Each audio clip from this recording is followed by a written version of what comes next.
We are looking at how to pronounce this phrase and more confusing vocabulary as well in English. Stay tuned to the channel to learn more. Let's break down the pronunciation of those two words. The first word is cheat. Okay, you have a long E sound here, not a short one, not chit. Cheat. It could be a double E really. Cheat. The second word is sheet. Again, a long E sound here.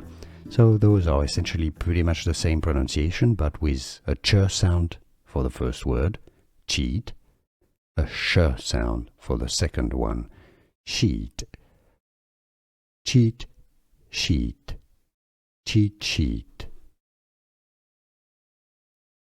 We are looking at how to pronounce this phrase and more confusing vocabulary as well in English. Stay tuned to the channel to learn more. Let's break down the pronunciation of those two words. The first word is cheat. Okay, you have a long E sound here, not a short one, not chit. Cheat. It could be a double E really. Cheat.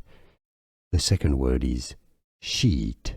Again, a long E sound here. So those are essentially pretty much the same pronunciation, but with a ch sound for the first word, cheat, a sh sound for the second one, sheet. Cheat, sheet, cheat, sheet. Here are more videos on how to pronounce more confusing words and names too many mispronounced. Like this video if you found it useful. I appreciate your support. I'll see you soon and thanks for watching.